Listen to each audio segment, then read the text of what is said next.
नमस्कार दोस्तों, स्वागत है आप सभी का संकल्प स्टडी पॉइंट उत्तराखंड में। तो दोस्तों, उत्तराखंड प्रवक्ता भर्ती में हम दोस्तों हिंदी विषय कवर कर रहे हैं और हिंदी विषय में दोस्तों अभी तक जो है 6 प्रैक्टिस सेट जो हैं दोस्तों कंप्लीट हो चुके हैं, जिनको आप दोस्तों प्लेलिस्ट में जाके देख सकते हैं।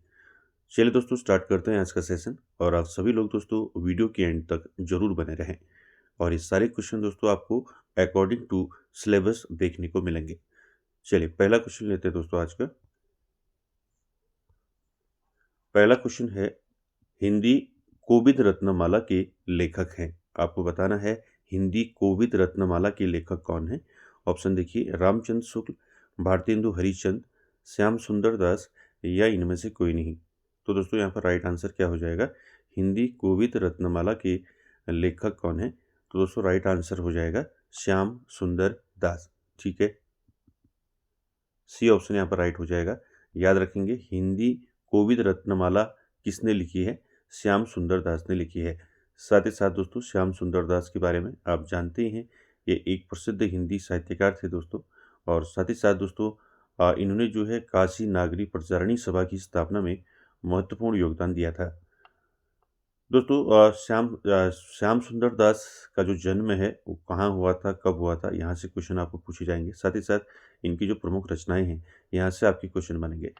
ठीक है, श्याम सुंदर दास दोस्तों ये हिंदी के एक प्रसिद्ध साहित्यकार थे। नाम याद रखेंगे, काशी प्रचारिणी सभा, काशी नागरी प्रचारिणी सभा।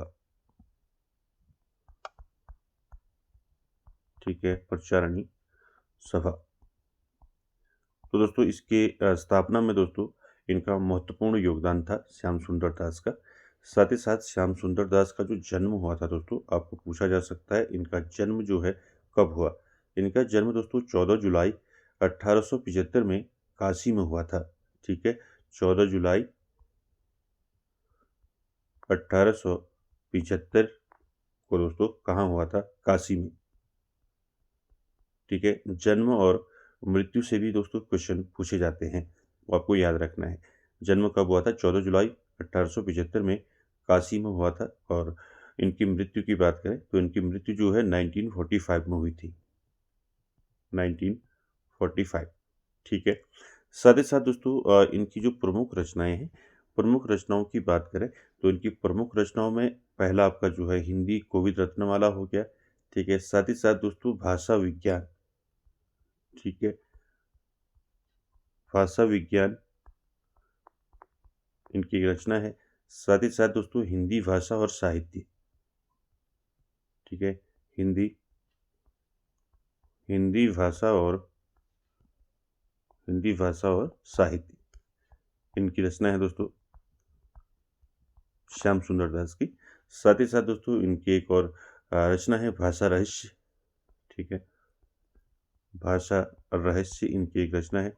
साथ ही साथ दोस्तों मेरी आत्म कहानी। ठीक है, मेरी आत्म कहानी। ठीक है, मेरी आत्म कहानी। ये सारी रचनाएं दोस्तों श्याम सुंदर दास की हैं। याद रखेंगे सारी रचनाओं को। साथ ही साथ दोस्तों संपादन के क्षेत्र में भी इनका महत्वपूर्ण स्थान था दोस्तों। आगे चलते हैं क्वेश्चन नंबर 2 पर। क्वेश्चन नंबर 2 का आंसर करेंगे। क्वेश्चन नंबर 2 है दोस्तों, आदिकालीन किस कृति को छंदों का अजायब घर कहा जाता है? आपको बताना है आदिकाल की ऐसी कौन सी कृति है जिसको छंदों का अजायब घर कहा जाता है। ऑप्शन देखिए, बीसल देव रासु, परमाल रासु, पृथ्वीराज रासु या फिर रामचंद्रिका। तो यहाँ पर राइट आंसर क्या हो जाएगा? छंदों का अजायब घर कहा जाता है दोस्तों किस कृति को कहा जाता है? पृथ्वीराज रासु को कहा जाता है। ठीक है, तो यहाँ पर दोस्तों राइट आंसर सी हो जाएगा। याद रखेंगे आदिकाल की किस कृति को छंदों का अजायब घर कहा जाता है? पृथ्वीराज रासु को कहा जाता है। ठीक है, पृथ्वीराज रासु दोस्तों ये एक महाकाव्य है। इसकी जो रचना है दोस्तों किसने की थी? इसकी रचना की थी चंद बरदाई ने। ठीक है, किसने की थी? चंद बरदाई। ठीक है, चंद बरदाई ने दोस्तों रचना की थी पृथ्वीराज रासु की। और चंद्रबरदाई कौन था दोस्तों, आप सभी जानते होंगे। चंद्रबरदाई कौन था, ये पृथ्वीराज चौहान का क्या था, दरबारी कवि था। किसका, पृथ्वीराज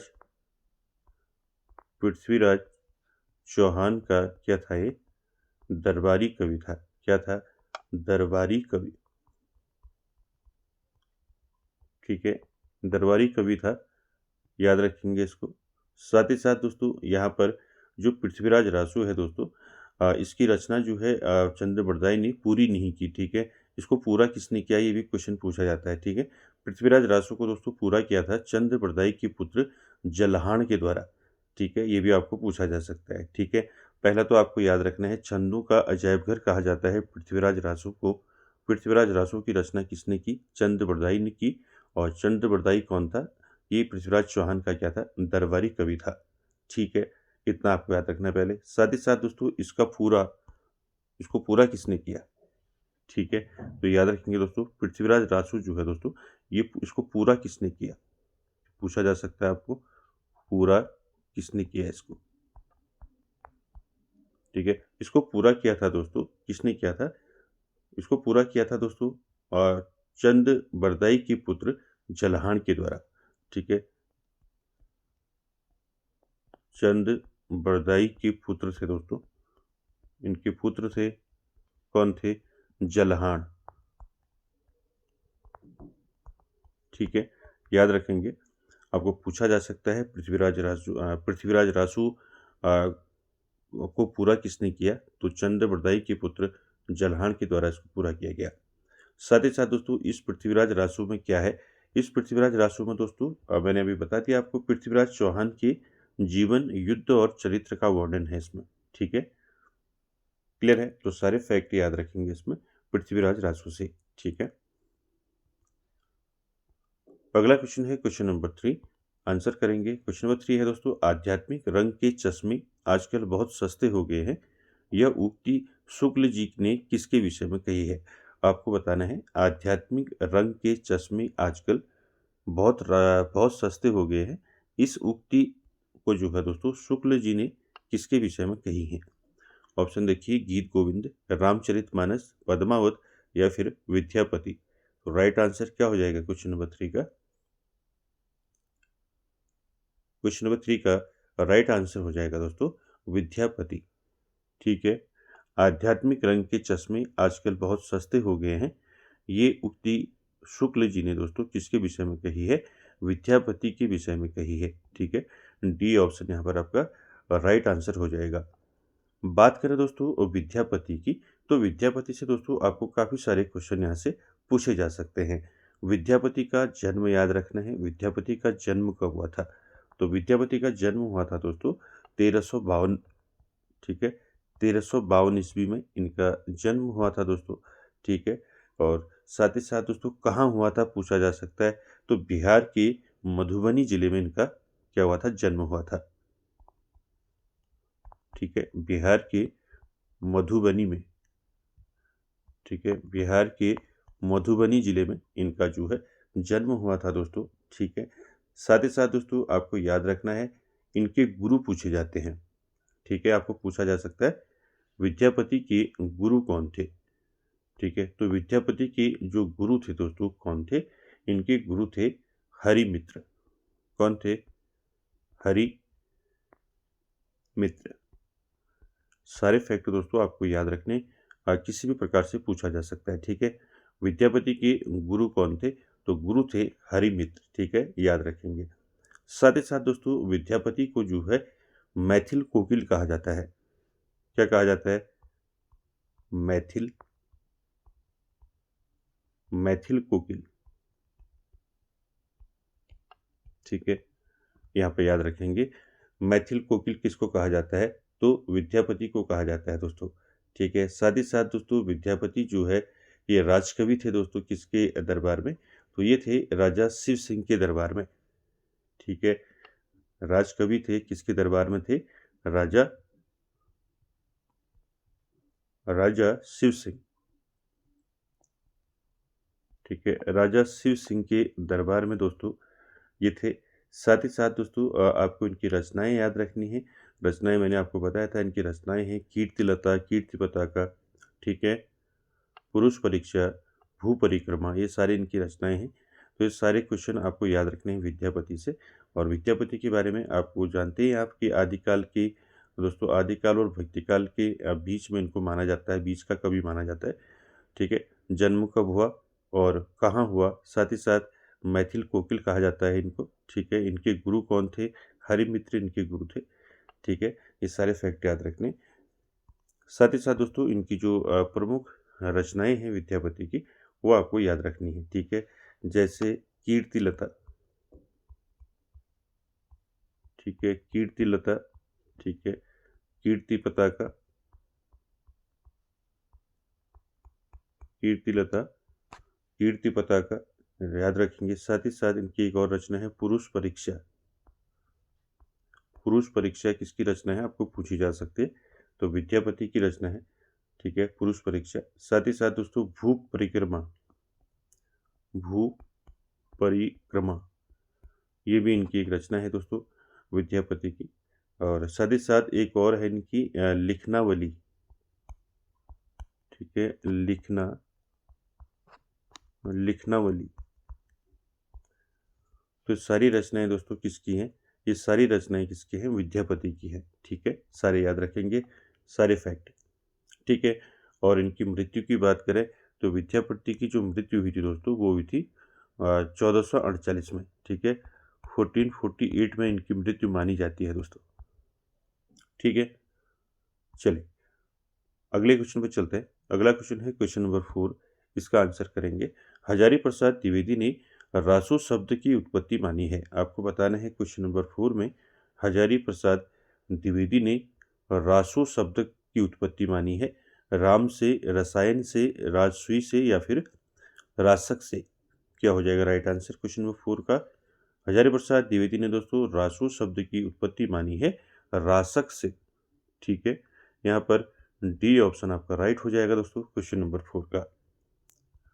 आगे चलते हैं दोस्तों क्वेश्चन नंबर 5 पर। क्वेश्चन नंबर 5 है दोस्तों, चारण साहित्य किस साहित्य का दूसरा नाम है। आपको बताना है चारण साहित्य जो है ये किस साहित्य का दूसरा नाम है। ऑप्शन देखिए, सिद्ध साहित्य, नाथ साहित्य, जैन साहित्य या फिर रासो साहित्य। क्या हो जाएगा दोस्तों राइट आंसर इसका, रासो साहित्य इसका दोस्तों राइट आंसर हो जाएगा। चारण साहित्य किस साहित्य का दूसरा नाम है, रासो साहित्य का दूसरा नाम है दोस्तों चारण साहित्य। ठीक है, रासो साहित्य दोस्तों ये आदिकाल का एक महत्वपूर्ण जो है काव्य रूप है रासो साहित्य।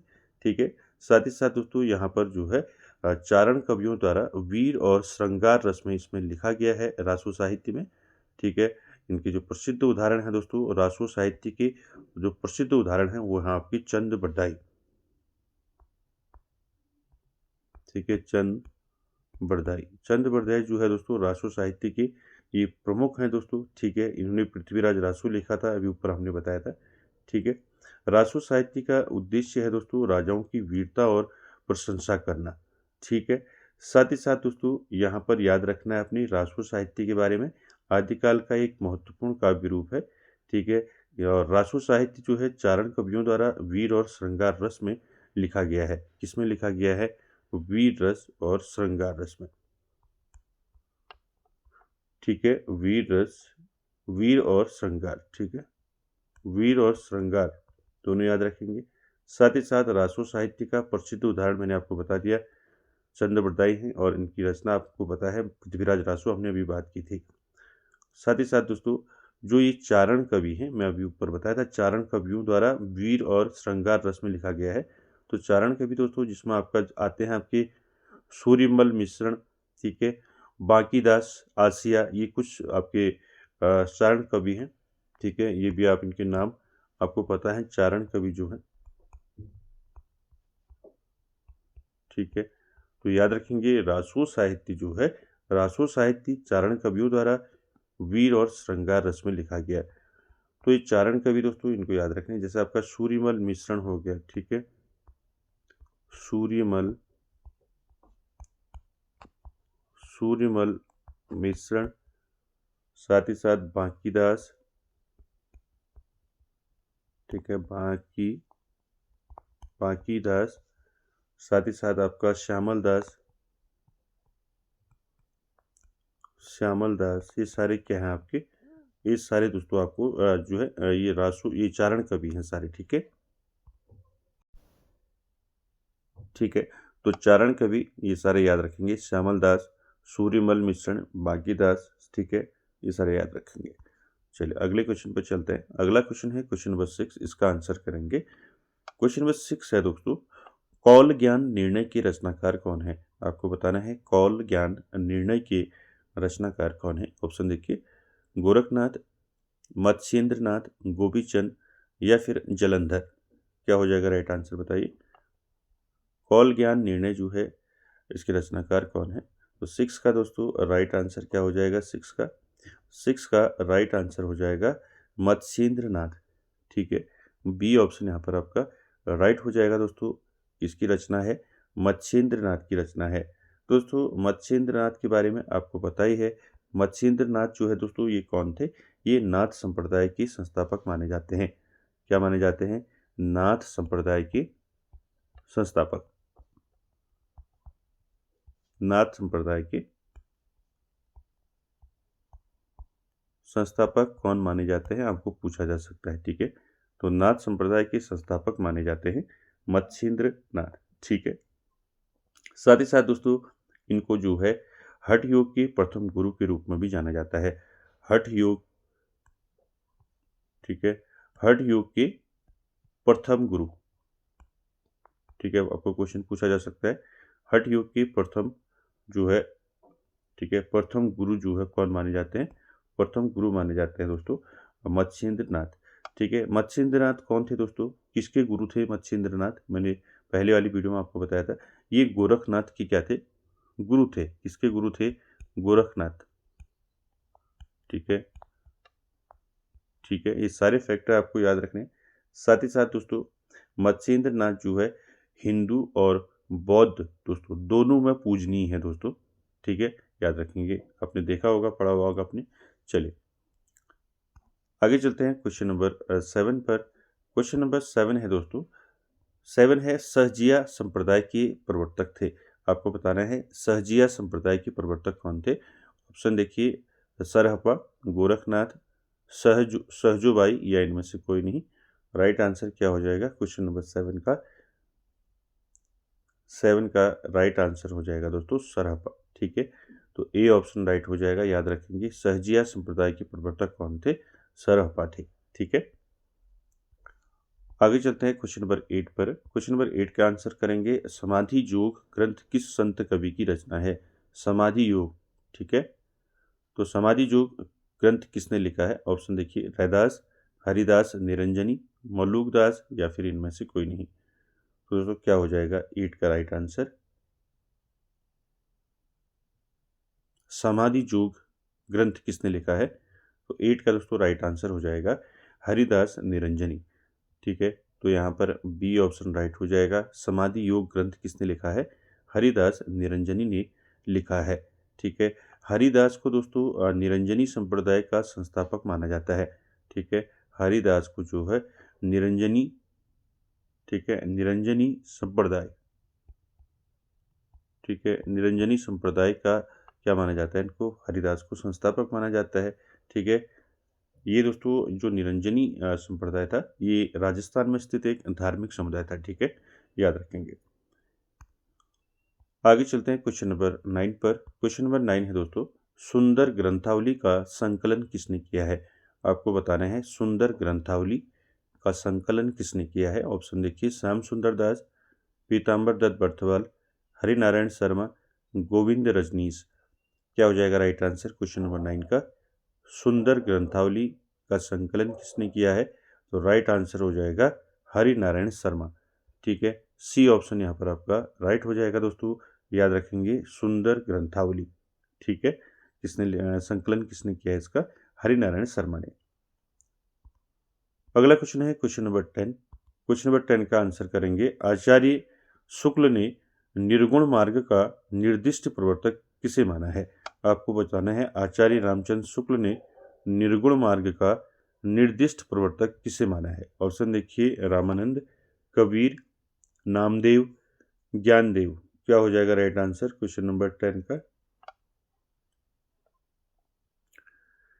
निर्गुण मार्ग का निर्दिष्ट प्रवर्तक किसे माना है? आचार्य रामचंद्र शुक्ल ने। 10 का राइट आंसर हो जाएगा दोस्तों कबीर। ठीक है, बी ऑप्शन यहाँ पर आपका राइट हो जाएगा दोस्तों। कबीरदास के बारे में आप जानते ही हैं, ये जो है आपके निर्गुण शाखा के कवि थे। ठीक है, निर्गुण शाखा की, ठीक है, निर्गुण शाखा के कवि। ठीक है, साथ ही साथ दोस्तों पूछा जा सकता है कबीर का जन्म कब हुआ? ठीक है, इनका जन्म कब हुआ आप सभी जानते हैं, आप सभी इसको पढ़ते हुए आ रहे हैं। ठीक है, कबीर का जन्म हुआ था 1398 में। इनका जन्म जो है कहाँ हुआ था? वाराणसी में इनका जन्म हुआ था। ठीक है, ये सारे फैक्ट याद रखेंगे। साथ ही साथ दोस्तों कबीर जो है हिंदू व मुस्लिम समुदायों के बीच जो है एकता का इन्होंने संदेश दिया दोस्तों। और इनकी रचनाओं में आप सभी जानते हैं कबीर की रचनाएं जो हैं, इनका मुख्य जो संग्रह है बीजक है। ठीक है, जिसमें आपका क्या क्या आते हैं, साखी, शबद और रामायणी जो है इसमें शामिल है। ठीक है, ये भी याद रखेंगे, पूछा जाता है। ठीक है, कबीर का जो मुख्य संग्रह है, ठीक है, मुख्य संग्रह है क्या है? वो है आपका बीजक। क्या है? बीजक है। और बीजक में दोस्तों क्या क्या है आपके, जिसमें आपका साखी, तीनों याद रखेंगे, साखी, शबद और रामायणी। साखी, शबद और रामायणी। ठीक है, इन तीनों को याद रखेंगे दोस्तों, यहाँ से क्वेश्चन पूछे जाते हैं। जो साखी है दोस्तों, ये जो है आपका किस रूप में है? इसमें दोहे हैं। ठीक है, दोहे रूप में है, ऐसे भी पूछ लेगा आपको। ठीक है, साथ ही साथ शबद की बात करें तो शबद दोस्तों ये गेय पद में है, इनकी गाने वाले पद गेय पद में है। और रामायणी जो है दोस्तों ये चौपाई में है। ठीक है, चौपाई रूप में, चौपाई। ठीक है, तीनों याद रखेंगे। चलिए, साथ ही साथ कबीर की रचनाएं, जो अन्य रचनाएं हैं, जैसे आपका साकी, शबद, रामायणी हो गया, उसके साथ इनकी रचनाएं, अन्य रचनाएं भी पूछ लेंगे आपसे। तो इनकी अन्य जो रचनाएं हैं कबीर की, वो है आपका वावनी, इनकी एक रचना है, वावनी। ठीक है, और साथ ही साथ हिंडोला इनकी एक रचना है। ठीक है, हिंडोला। ठीक है, पूछा जा सकता है हिंडोला किसकी रचना है। ठीक है, साथ ही साथ कहरा इनका एक वर्क है, कहरा।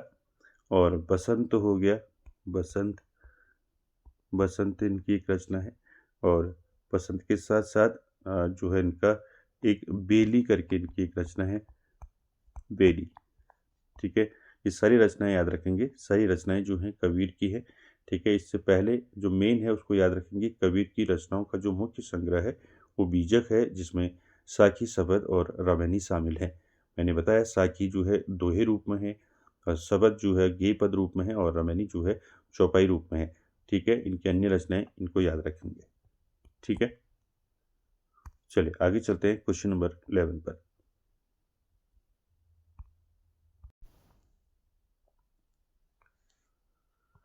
क्वेश्चन नंबर 11 देखिए दोस्तों, क्वेश्चन नंबर 11 है जगत विनोद की रचयिता का नाम बताना है आपने। जगत विनोद किसने लिखा है? ऑप्शन देखिए, मतीराम, पद्माकर, भूषण या इनमें से कोई नहीं। तो दोस्तों राइट आंसर क्या हो जाएगा? जगत विनोद किसने लिखा है? तो 11 का दोस्तों राइट आंसर हो जाएगा पद्माकर। ठीक है, बी ऑप्शन राइट हो जाएगा। पद्माकर की दोस्तों रचना है जग विनोद।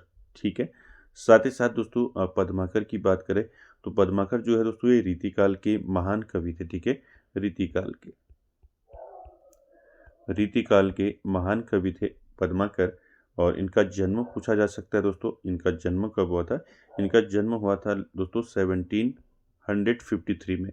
ठीक है, और कहाँ हुआ था पूछा जा सकता है, तो मध्य प्रदेश में हुआ था इनका जन्म।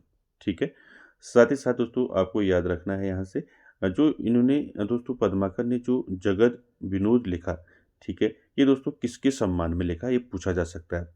ठीक है, तो याद रखेंगे पद्माकर ने जगत विनोद जो है किसके सम्मान में इसको लिखा था इस ग्रंथ को? तो जयपुर के राजा जगत सिंह के सम्मान में लिखा था। ठीक है, जयपुर के राजा जगत सिंह। ठीक है, तो आपको ऐसे भी पूछा जा सकता है कि पद्माकर की जो रचना है जगत विनोद, ये किसके सम्मान में पद्माकर ने लिखा था इसको? तो याद रखेंगे जयपुर के राजा जगत सिंह के सम्मान में लिखा था जगत विनोद को। ठीक है। साथ ही साथ दोस्तों बात करें दोस्तों इनकी रचनाओं की, तो पद्माकर की जो रचनाएं हैं दोस्तों प्रमुख, वो आपको याद रखनी है। जैसे आपका प्रबोध पचासा, ठीक है, प्रबोध प्रबोध पचासा किसकी रचना है आपको पूछा जा सकता है। ठीक है। साथ ही साथ दोस्तों आपको पूछा जा सकता है कि गंगा लहरी किसकी रचना है। ठीक है। गंगा गंगा लहरी पूछा जा सकता है, गंगा लहरी किसकी रचना है। साथ ही साथ दोस्तों आपको पूछा जा सकता है आपका हिम्मत बहादुर किसकी रचना है। ठीक है, हिम्मत बहादुर, ठीक है, किसकी रचना है हिम्मत बहादुर, ये रचना भी दोस्तों पद्माकर की है। ठीक है, सारी रचनाएं याद रखेंगे। ठीक है, चलिए अगले क्वेश्चन पे चलते हैं। अगला क्वेश्चन है क्वेश्चन नंबर 12, इसका आंसर करेंगे इश्क लता के रचनाकार बताना है। ठीक है, इश्क लता किसने की है रचना इसकी? बोदा, ठाकुर, आलम या फिर घनानंद। क्या हो जाएगा राइट आंसर दोस्तों इसका? इश्क लता के रचनाकार कौन है? तो दोस्तों यहाँ पर 12 का राइट आंसर क्या हो जाएगा? 12 का राइट आंसर हो जाएगा दोस्तों घनानंद। ठीक है, यहाँ पर डी ऑप्शन आपका राइट हो जाएगा। ठीक है, घनानंद की रचना है दोस्तों इश्क लता, इश्क लता। ठीक है, याद रखेंगे।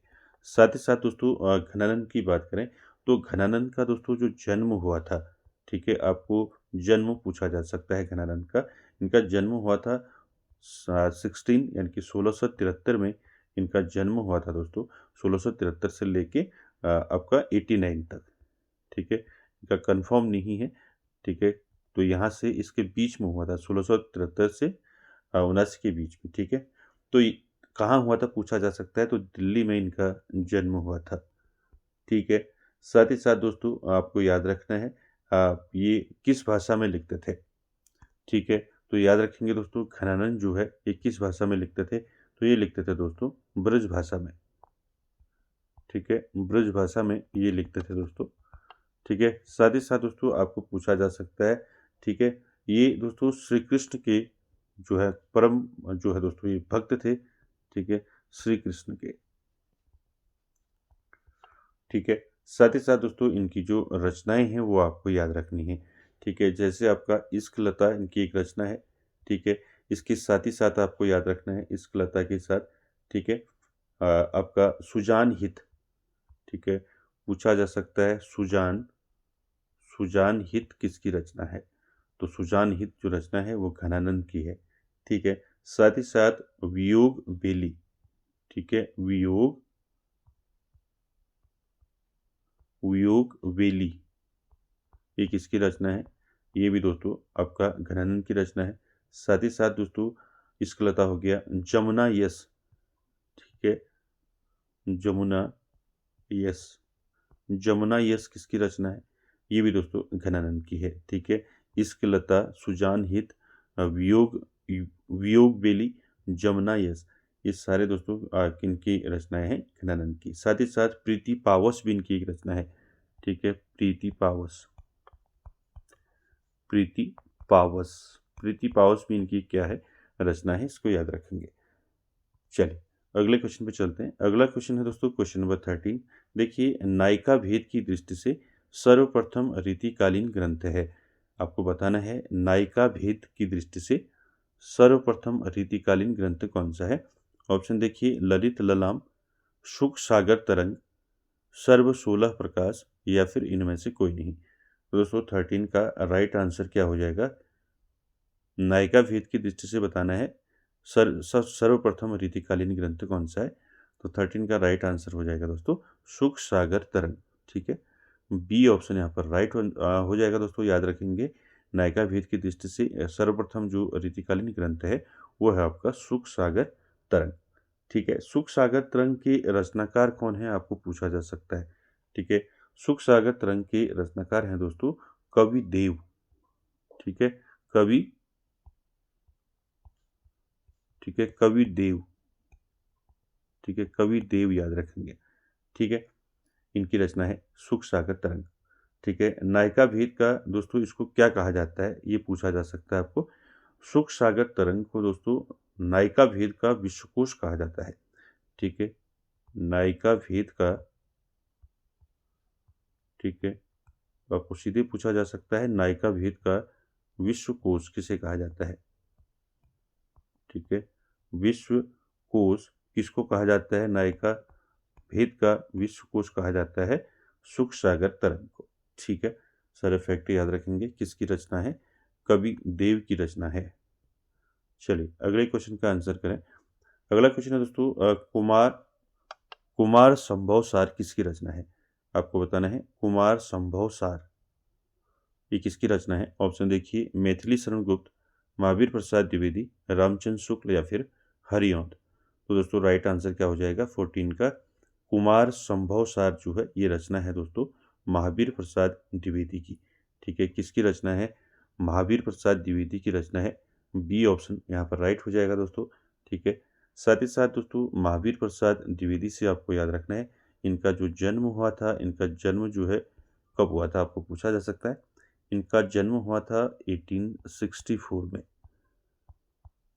ठीक है, कहाँ हुआ था पूछा जा सकता है। उत्तर प्रदेश में हुआ था, रायबरेली उत्तर प्रदेश में इनका जन्म हुआ था दोस्तों महावीर प्रसाद द्विवेदी का। ठीक है, साथ ही साथ दोस्तों इनकी रचनाएं हैं, आपको मैंने पहले बता रखी है इनकी रचनाएं। ठीक है, इनके पिता का क्या नाम था पूछा जा सकता है। ठीक है, इनके जो पिता थे इनका नाम था पंडित राम सहाय द्विवेदी। ठीक है, पंडित राम सहाय, ठीक है, द्विवेदी। ठीक है, पंडित राम सहाय द्विवेदी जो है उनके पिता का नाम था। ठीक है, सरस्वती पत्रिका का इन्होंने दोस्तों संपादन संभाला था। पूछा जाता है कब जो है इन्होंने सरस्वती पत्रिका का जो संपादन है वो संभाला था। ठीक है, सरस्वती पत्रिका का जो दोस्तों क्या था संपादन था, तो इन्होंने कब संभाला दोस्तों इन्होंने 1903 में। ठीक है, ये भी आपको फैक्ट याद रखना है। साथ ही साथ दोस्तों महावीर प्रसाद की द्विवेदी की जो रचनाएं हैं उनकी बात करें तो इनकी रचनाएं हैं जैसे आपका कुमार संभव सार हो गया आपका। ठीक है, शतक इनकी रचना है। ठीक है, साथ ही साथ विनय विनोद, ठीक है, पूछा जा सकता है आपको वो विनय विनोद किसकी रचना है। विनय विनोद किसकी रचना है, विनय विनोद की रचना है महावीर प्रसाद द्विवेदी की। ठीक है, भामिनी विलास भी इनकी एक रचना है, भामिनी विलास। ठीक है, भामिनी विलास। ठीक है, ये सारी रचनाएं किसकी हैं, महावीर प्रसाद द्विवेदी की हैं। चलिए आगे चलते हैं क्वेश्चन नंबर आपका 15 पर।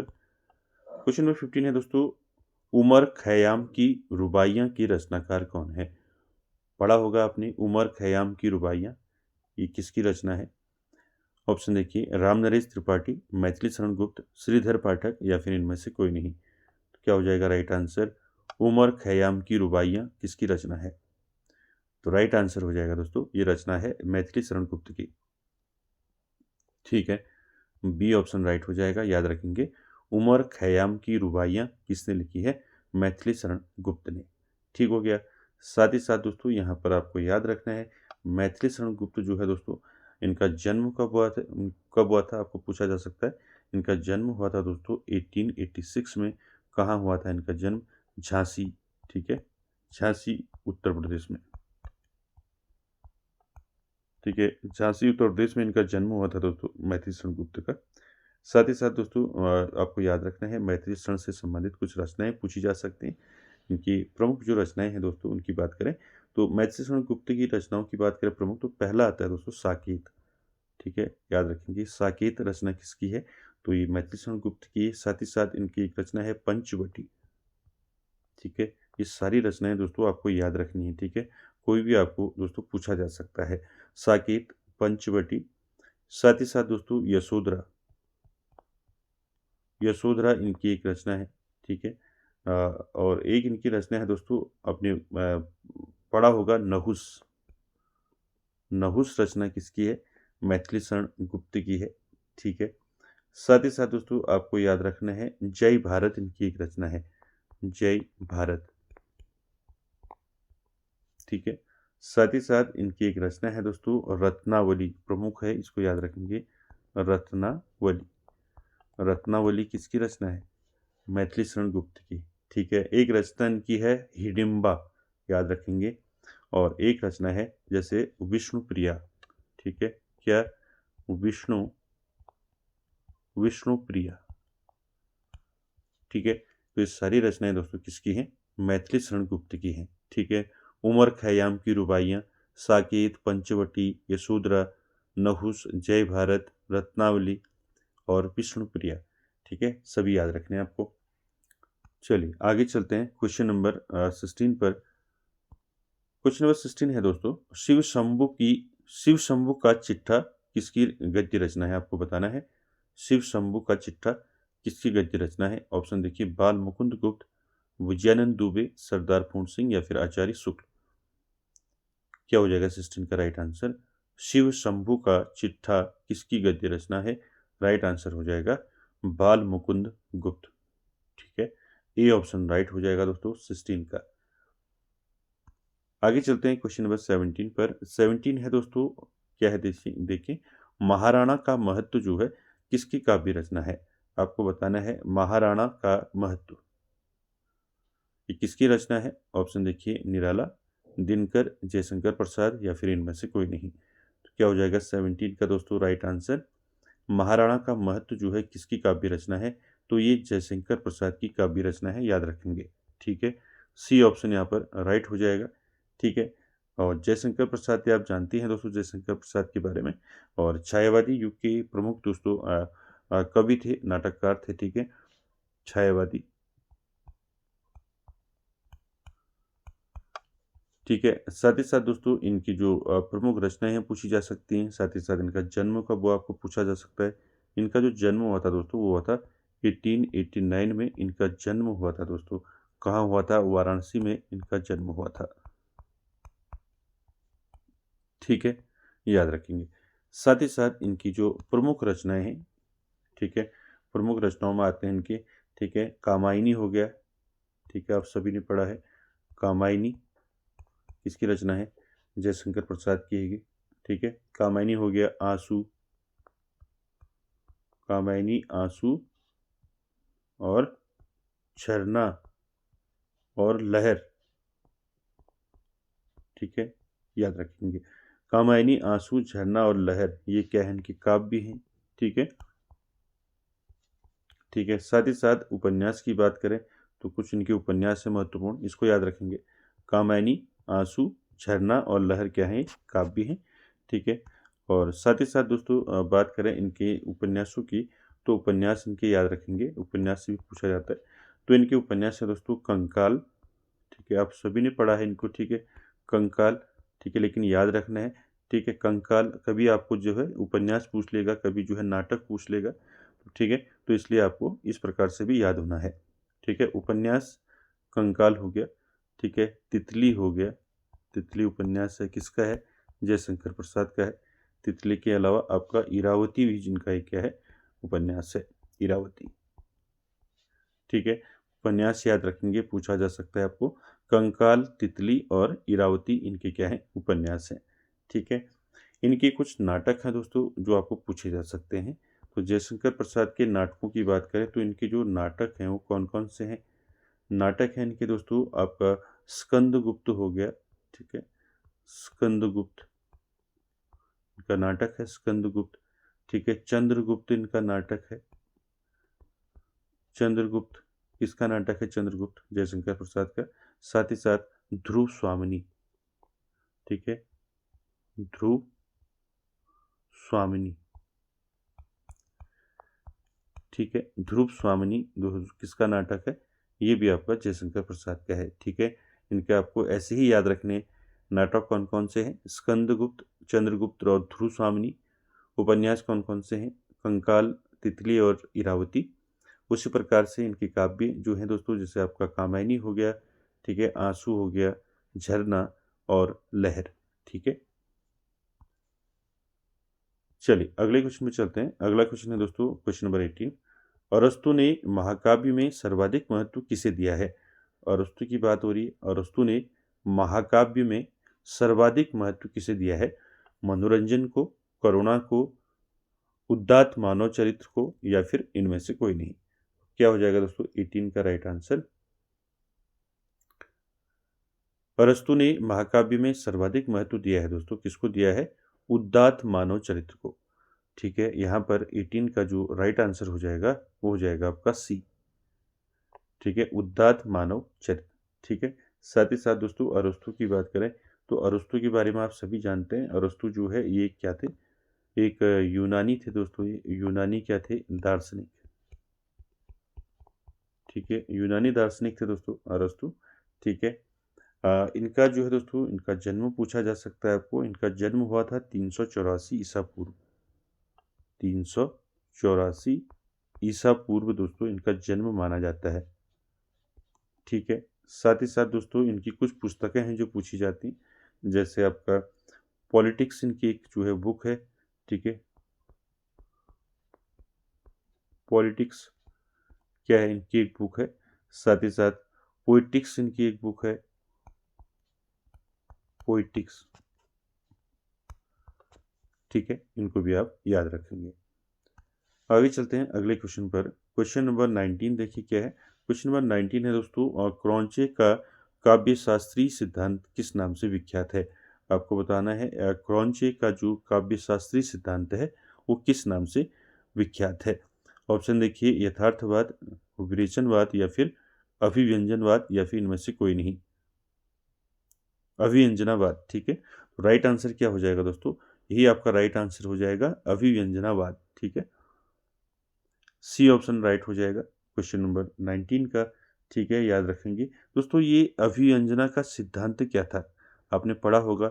अभिव्यंजना का जो सिद्धांत था, ये एक सिद्धांत था दोस्तों जो मानता है कि कला का मुख्य उद्देश्य जो है कलाकार की आंतरिक भावनाओं और अनुभवों को व्यक्त करना है, न कि बाहरी दुनिया का यथार्थवादी चित्रण करना। ठीक है, इसी को हम क्या बोलते हैं? अभिव्यंजनवाद बोलते हैं। ठीक है, याद रखेंगे। ये क्रॉन्चे का दोस्तों क्या है? काव्य शास्त्रीय सिद्धांत है। ठीक है, साथ ही साथ दोस्तों क्रॉन्चे की बात करें तो क्रॉन्चे दोस्तों ये आपका इनका जन्म जो हुआ था कब हुआ था ये पूछा जा सकता है। 1866 में, इनका 1886 में, 66 में इनका जो जन्म हुआ था, कहाँ हुआ था पूछा जा सकता है। इटली में इनका जन्म हुआ था। कहाँ हुआ था? इटली में इनका जन्म हुआ था क्रॉन्चे का दोस्तों। ठीक है, और मृत्यु जो हुई थी इनकी 1952 में हुई थी। ठीक है, मृत्यु कब हुई थी? 1952। और जन्म कब हुआ था? दोनों याद रखेंगे, 1866। ठीक है, और अभिव्यंजनावाद का जो सिद्धांत है ये क्या है, मैंने आपको बता दिया। अभिव्यंजनावाद का सिद्धांत दोस्तों ये मानता है कि कला का जो मुख्य उद्देश्य है वो कलाकार की आंतरिक जो भावनाएं हैं, आंतरिक भावनाओं और अनुभवों को व्यक्त करना है, न कि बाहरी दुनिया का यथार्थवादी चित्रण करना। ठीक है, याद रखेंगे इसको। आगे चलते हैं क्वेश्चन नंबर 20 और आज का आखिरी क्वेश्चन। रिचर्ड्स ने प्रयोग की दृष्टि से भाषा को कितने वर्गों में विभाजित किया है? रिचर्ड्स, ठीक है, आपके सिलेबस में है क्रॉन्चे, रिचर्ड्स, सारी चीज़ें। ठीक है, जो पाश्चात्य काव्य शास्त्र में आप देखेंगे। ठीक है, तो रिचर्ड्स ने प्रयोग की दृष्टि से भाषा को कितने वर्गों में विभाजित किया है? 2, 3, 4, 5? क्या हो जाएगा राइट आंसर? दोस्तों रिचर्ड्स ने दोस्तों प्रयोग की दृष्टि से भाषा को 2 वर्गों में जो है विभाजित किया है। तो यहाँ पर राइट आंसर ए ऑप्शन यहाँ पर राइट आंसर हो जाएगा दोस्तों। ठीक है, साथ ही साथ 2 कौन-कौन से भाषा के वर्ग थे ये आपको याद रखना है। पहला था इसमें आपका क्या था? 2 में पहला था वैज्ञानिक भाषा।